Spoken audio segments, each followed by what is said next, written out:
Hai semuanya, sering banget kita dengar omongan, bicara itu perak, diam itu emas. Kedengarannya klise ya, tapi coba deh, kita telaah lebih dalam. Sebenarnya, ada kekuatan luar biasa di balik diam yang seringkali kita sepelekan atau bahkan salah artikan. Di dunia yang isinya serba cepat, orang berlomba-lomba untuk bersuara, untuk dilihat, untuk didengar. Media sosial jadi ajang pamer, rapat isinya saling potong omongan. Dan kayaknya kalau kita diam itu dianggap cupu atau nggak punya pendapat. Padahal justru disitulah letak kekuatannya. Coba deh kita bayangin. Pernah nggak sih kita ngalamin situasi di mana kita keceplosan ngomong sesuatu yang bikin nyesel? Entah itu karena emosi, nggak mikir panjang, atau cuma pengen ikut-ikutan biar dianggap nyambung. Nah, momen-momen kayak gini yang seringkali bikin kita mikir, coba tadi gue diam aja.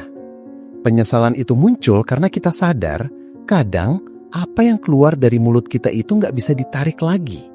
Ibarat panah lepas dari busurnya, udah melesat dan nggak bisa balik. Diam itu bukan berarti nggak peduli, bukan berarti nggak tahu apa-apa, apalagi nggak punya pendapat. Justru sebaliknya, orang yang bisa mengendalikan lidahnya, orang yang bisa memilih kapan harus bicara dan kapan harus diam, itu adalah orang yang punya kontrol diri tinggi. Mereka nggak gampang terpancing emosi, nggak buru-buru menanggapi sesuatu yang belum tentu benar, dan mereka punya waktu untuk mencerna informasi sebelum bereaksi. Ini penting banget, apalagi di zaman sekarang yang informasinya numpuk dan sering banget nggak jelas juntrungnya.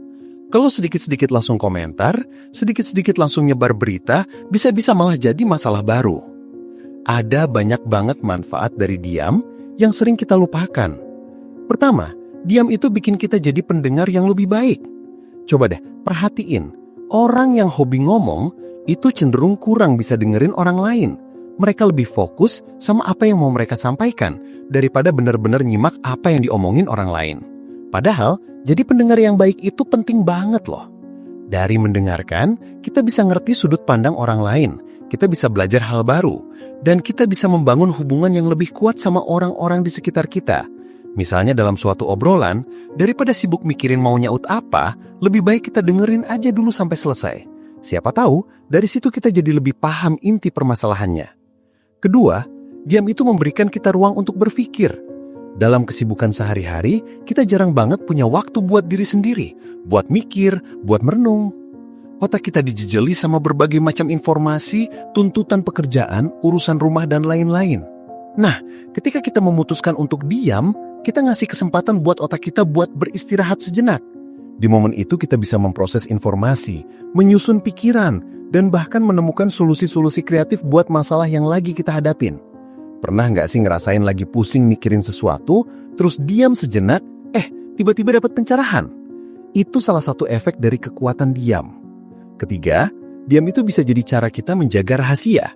Bukan cuma rahasia orang lain, tapi juga rahasia kita sendiri. Gak semua hal harus diumbar ke publik kan? Ada beberapa hal yang memang lebih baik disimpan rapat-rapat. Entah itu rencana masa depan, masalah pribadi, atau hal-hal lain yang sifatnya sensitif. Dengan menjaga mulut, kita bisa melindungi diri kita sendiri dari hal-hal yang gak diinginkan, dan juga menjaga kepercayaan orang lain sama kita.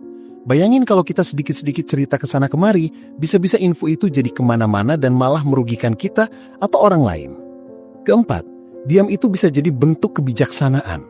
Orang yang bijak itu biasanya nggak banyak bicara, tapi setiap perkataannya punya bobot.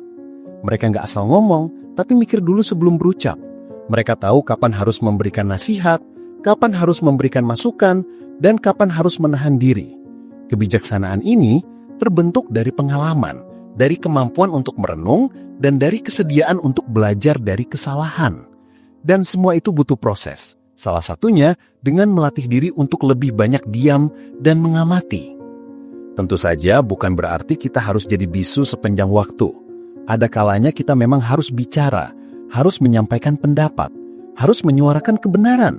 Tapi kuncinya adalah keseimbangan.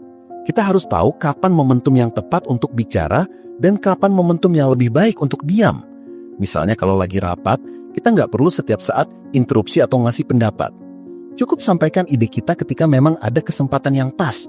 Dan ketika ide kita itu memang relevan dan memberikan nilai tambah. Daripada banyak ngomong tapi isinya nggak jelas, mending sedikit ngomong tapi berisi dan berbobot. Mengapa seringkali kita kesulitan untuk diam? Ada beberapa faktor. Pertama, kita hidup di era yang sangat menuntut kita untuk selalu aktif, selalu terkoneksi. Kita takut ketinggalan informasi, takut dianggap nggak update, atau takut nggak dianggap eksis. Kedua, mungkin kita punya kecenderungan untuk memvalidasi diri lewat perkataan. Kita merasa penting ketika kita didengarkan, ketika pendapat kita diakui.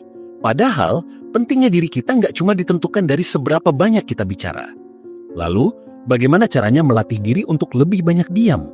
Nggak gampang memang, tapi bisa kok. Mulai dari hal-hal kecil. Misalnya, sebelum merespon sesuatu, tarik nafas dulu sebentar, kasih jeda beberapa detik untuk mikir. Atau, kalau lagi ngumpul sama teman-teman, coba deh lebih banyak dengerin cerita mereka daripada sibuk ngomongin diri sendiri. Bisa juga dengan melatih mindfulness, yaitu kesadaran penuh terhadap momen sekarang. Dengan mindfulness, kita jadi lebih fokus pada apa yang sedang terjadi daripada sibuk mikirin masa lalu atau masa depan, atau sibuk merespon setiap hal yang datang. Ingat, diam itu bukan tanda kelemahan. Justru sebaliknya, diam itu adalah tanda kekuatan. Kekuatan untuk mengendalikan diri, kekuatan untuk berpikir jernih, kekuatan untuk mendengarkan, dan kekuatan untuk menjadi lebih bijaksana. Jadi lain kali kalau ada godaan buat buru-buru bicara, coba deh, ingat-ingat lagi pepatah lama ini. Bicara itu perak, diam itu emas. Siapa tahu dengan sedikit lebih banyak diam, kita bisa menemukan harta karun berupa ketenangan, kebijaksanaan, dan pemahaman yang lebih dalam tentang diri sendiri dan dunia di sekitar kita. Dan pada akhirnya, hidup kita jadi jauh lebih bermakna dan gak penuh penyesalan karena kata-kata yang terlanjur keluar.